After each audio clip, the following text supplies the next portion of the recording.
Voces Transformadoras con Patricio Esquenazi, una presentación de Itaú. Está con nosotros Francisco Cerda, director ejecutivo de The Good Company. ¿Cómo está, Francisco? Muy bien, ¿y tú? Bien, súper. Muchas gracias por acompañarnos aquí para compartir sobre las 10 tendencias que ustedes identifican en The Good Company. ¿Qué hacen ustedes primero? Sí. Somos una empresa de consultoría estratégica.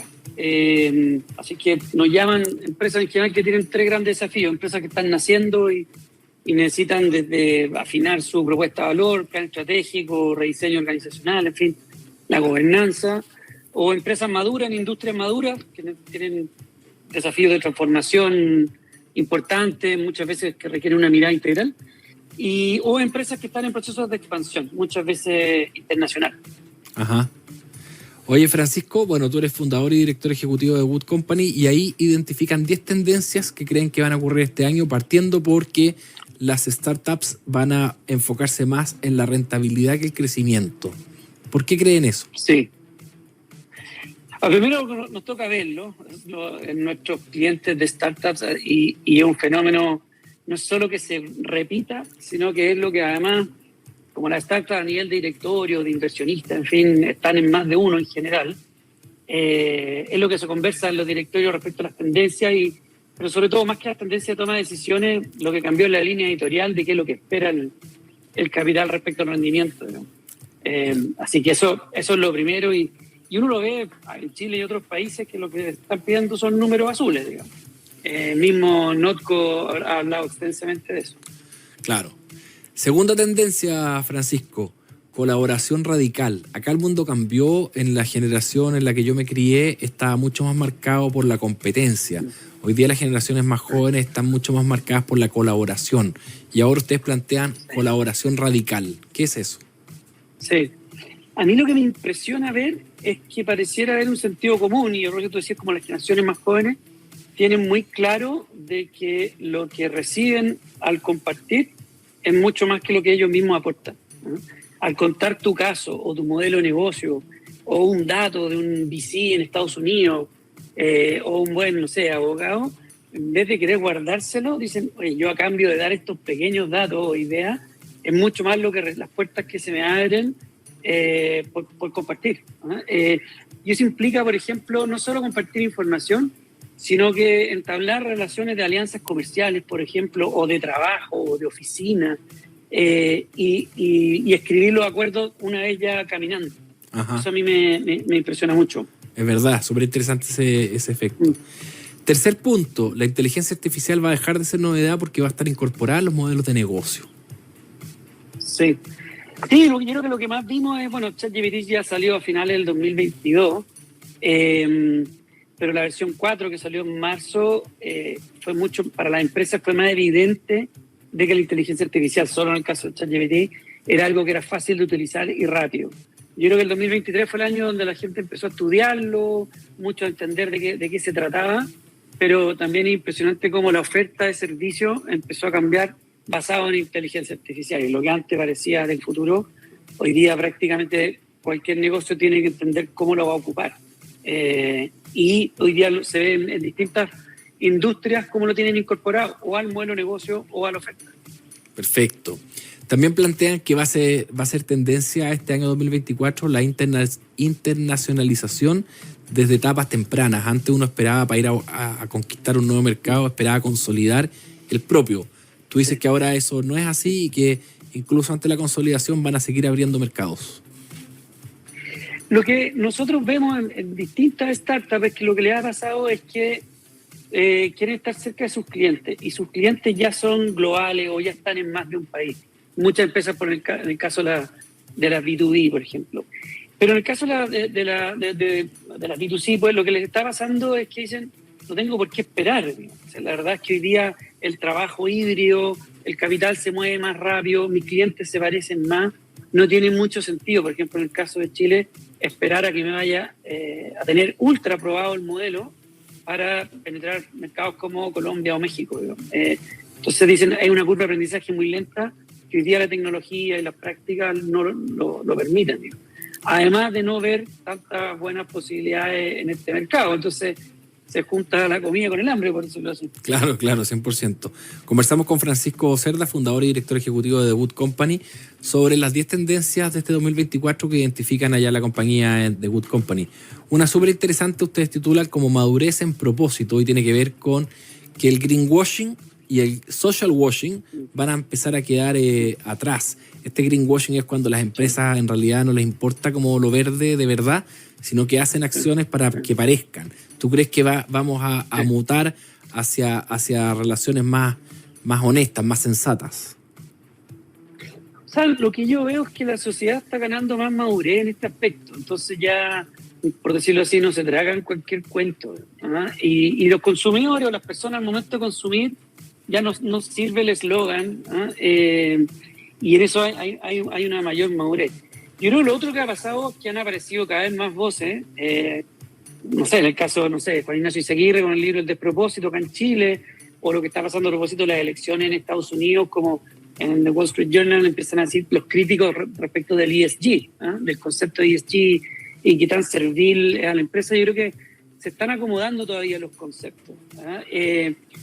Yo en Chile todavía veo una tendencia a una carga moral en el propósito, como que producir bienes y servicios de buena manera y resolver necesidades no fuera un propósito suficiente. Entonces, de alguna manera hay como un llamado a que todos tengan que además construir un impacto más allá de simplemente el negocio, y creo que eso se está logrando una madurez. Entonces, las personas desde los distintos lugares que ocupamos, inversionistas, fundadores, trabajadores o consumidores o simplemente ciudadanos, estamos empezando a ganar distinciones que antes no habían, que eran muy gruesas, y eso hace que se ha ido depurando esta práctica. Yo lo aplaudo, de verdad, porque lo que veo es que las empresas nos han llamado más de una vez para definir propósito, o ya nos están empezando a llamar para revisar nuestro propósito. Entonces empiezan a haber ya vueltas de tuerca que antes no había. Es que el propósito es un concepto relativamente nuevo y básicamente te permite juntar acá lo que la empresa declara con lo que hace. Porque acá de repente hay declaraciones que son falsas, que son aire, sí. Que las empresas dicen que hacen cosas y que nos preocupan los clientes. Bueno, todo lo que hacen no muestra preocupación por los clientes. Eso también se va consolidando. Efectivamente. Y lo otro es juntar que el propósito esté más cerca del negocio. Que no sea que el propósito debiera servir al negocio o ser el negocio mismo cuando está bien definido. Muchas empresas definieron un propósito que es lo que podrían hacer después de que les va bien con el negocio. Entonces termina más difícil cumplir con las promesas. Claro, total. Oye, una de las tendencias súper interesantes que ustedes identifican es Management as a Service. ¿Qué es esto y cómo te imaginas que se va a implementar? Es cuando yo no pido una asesoría ni tampoco una subcontratación, sino que contrato profesionales para que sean los responsables finales de un ámbito de gestión. ¿Y qué es lo que ha pasado? Por un lado, se juntaron distintas tendencias. Por un lado, el trabajo híbrido, el trabajo virtual. Hay más personas que se dieron cuenta que en vez de estar 5 días a la semana en un solo lugar, podían prestar servicios a distintas empresas en distintos lugares. Y por otro lado, empresas que se dan cuenta que por pequeñas que sean o por estar en etapas iniciales, igual necesitan un management de alta complejidad en distintas cosas. Entonces empieza a haber una tendencia, esto es más bien en el mundo, de profesionales que prefieren ser gerentes de empresas, pero de diversas empresas y no estar solo en una, y ganan libertad, ganan independencia, novedad, estar desafiados. Y lo que pasa es que hoy día, hace unos años atrás, las empresas a muchos les costaba confiar. Decían, oye, pero ¿cómo voy a tener un gerente de marketing? ¿Cómo mi gerente de marketing, que es el corazón del negocio, lo voy a tener afuera? Bueno, hoy día se dan cuenta que perfectamente tener un gerente de marketing con el cual yo genero la confianza, conoce mi negocio, incluso hasta mejor en términos de costo, pero también es mejor de competitividad porque él mismo está viviendo con otros casos al mismo tiempo. Entonces empieza a haber una nueva tendencia que yo creo que el mundo se ve cómo se está consolidando. Es interesante eso porque además profesionales experimentados pueden destinar, por decir algo, 30% de su tiempo a una empresa, le van a pagar más o menos el 30% del costo, pero la empresa va a obtener de ese profesional, no sé, el 80, el 90 o el 100% de su conocimiento, sus habilidades del trabajo, y al final le paga por lo que hace, como servicio, como dices tú. Hay algo ahí como de seniority on demand. O sea, la verdad es que tú no necesitas todo el seniority de un ejecutivo todo el día. Está bueno ese concepto, claro. que es como el concepto quizás antiguo de consultor, pero el consultor más en roles claves de management. O sea, claro, que es... Efectivamente, el consultor venía a resolver un problema en teoría. Era consultado para resolver un problema. En cambio, esto es más bien recibirlo como un servicio permanente. Claro. Oye, en ese sentido me quiero pasar a otra tendencia porque la quiero vincular. Ustedes identifican el talento senior, lo identifican en las startups, pero también pueden cumplir este rol porque parte de las cosas que no quieren hacer los super seniors es trabajar de 9 a 5 como dicen los gringos. No quieren trabajar de lunes a viernes las 8 horas, pero quizás quieren trabajar mediodía. También funciona con eso, ¿no? Y en las startups. Absolutamente. Sí, yo creo que los startups es un doble fenómeno que lamentablemente ha habido personas que tienen muy buena trayectoria y preparación y han quedado sin trabajo y se dan cuenta que recolocarse al mismo nivel de ingreso es bastante difícil o al menos puede demorar mucho tiempo. Y por otro lado, las startups, a propósito de lo primero, que en el fondo que los inversionistas le están pidiendo números azules y sacrificar crecimiento en pos de sanidad a la caja, dicen, bueno, entonces necesito competencias probadas. Y esas competencias probadas son ejecutivos senior, que a lo mejor no tienen expertise en startups y no se manejan en ese ambiente, pero sí saben hacer lo que saben hacer. Entonces se juntan estas necesidades, la oferta con la demanda en este sentido. Súper interesante, ¿ah? Oye, estamos repasando muy rápido cada una porque son muchas y son todas interesantes. Hay otra que dice que hay que pensar más en escenarios que en planes. Sí, esta es una, bueno, quizás por nuestro quehacer, una de las que más nos entretiene. Antes, la planificación estratégica nace en un mundo mucho más estable, donde yo podía, supone que tener una lectura correcta del escenario en el futuro y planificar, y una buena planificación era cuando yo le achuntaba, por decirlo en chileno, ¿no? Cuando yo podía planificar y decir, mira, esto y ojalá poder decir, mira, en un año más yo voy a estar haciendo esto y logrando esto. Y la verdad es que el mundo de hoy, como se le dice en inglés, le dice VUCA, como volátil, incierto, complejo y ambiguo, lo que la tendencia en términos de gestión estratégica, planificación estratégica, es saber leer escenario, identificar cuáles son esos indicadores que dicen que estoy en un escenario o en otro. No tiene que ver con escenarios optimistas o pesimistas, sino que qué indicador me indica que estoy en el escenario A, ¿no? Como por ejemplo alta inflación o un conflicto bélico en Medio Oriente, o lo que podría haber pasado con la Constitución si se aprobaba una u otra, y yo puedo navegar porque me adelanto a esos escenarios posibles y ya tengo alguna manera prefigurada las decisiones dependiendo del escenario. Entonces, hoy día la planificación estratégica es más bien una capacidad estratégica que un plan estratégico. Es más un músculo que un documento. Y eso en general es contraintuitivo. Yo cuando hice el MBA lo que me enseñaron era a planificar, no a decidir. Súper interesante lo que este informe de The Wood Company, y quiero seguir hablando de esto. Productividad y engagement. ¿Nos vamos a empezar a preocupar de la productividad por fin en Chile? Me encantaría que pasara. Una de las cosas tendencias que fueron del año en términos de lectura en el mundo desarrollado, por decirlo así, es que ha costado a las empresas post-pandemia llevar a la gente de vuelta al trabajo y lograr altos niveles de motivación o engagement y productividad. Y la mayor preocupación, allá ya está resuelto el trabajo híbrido, por decirlo así. Lo que ha costado es que las personas digan cuánta energía le quiero dedicar al trabajo, ¿no? Qué cosas me juego yo en el trabajo. Y por lo menos el resto del mundo están diciendo, oye, el trabajo como lo entendíamos cambió, por lo tanto los mecanismos para extraer lo mejor de las personas debieran cambiar. En Chile tenemos un problema que quizás es más estructural, ¿no? O sea, en el fondo lo que ha pasado es que lo que gastamos versus lo que producimos sigue siendo muy bajo. Y lamentablemente mi visión es que la agenda política no le logra dar el espacio a un tema que debería ser primordial.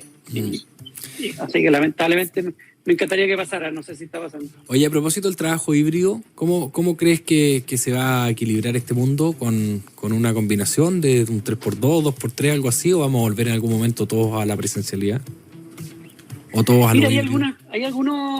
Hay algunos como artículos y estudios que salieron relativamente temprano post pandemia y de las conclusiones rápidas, uno es que hay tres tipos de personas. Hay personas que les gusta trabajar en la casa, hay otros que les gusta trabajar en la oficina y hay unos que les gusta lo contrario a lo que pueden hacer, por alguna razón. Y más o menos son esos tres tercios. También está demostrado que en el largo plazo la virtualidad tendría que tener muy buenos diseños de cultura, de comunicación, de engagement, de coordinaciones, para igualar al efecto de trabajar en conjunto en términos de alineamiento, de gestión del conocimiento, de complicidad, de aprendizaje por observación, en fin. Así que eso también está claro. Lo otro que está bastante comprobado es que la mejor unidad para tomar decisiones en términos de cómo administrar este trabajo híbrido no es ni la empresa ni el individuo, son los equipos. El individuo por sí solo podría tomar decisiones que le acomoden mucho, pero al equipo no le funcionan o a la empresa tampoco, y la empresa, por tratar de generar una sola política para todo, probablemente va a ser muy bruta para la fineza de las áreas y las personas.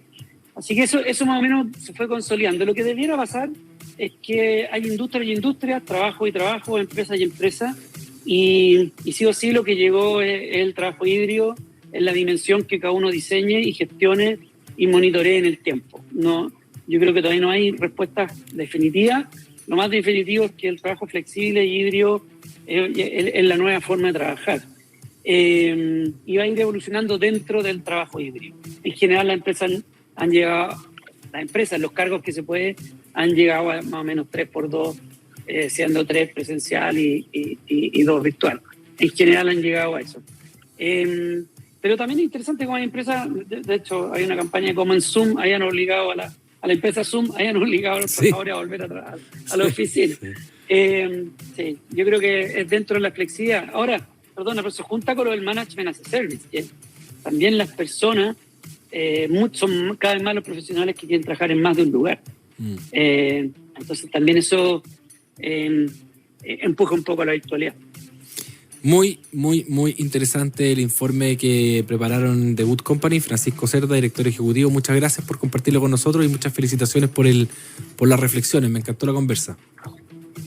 Un gusto, Patricio, cuando quieras. Muchas gracias, buena tarde.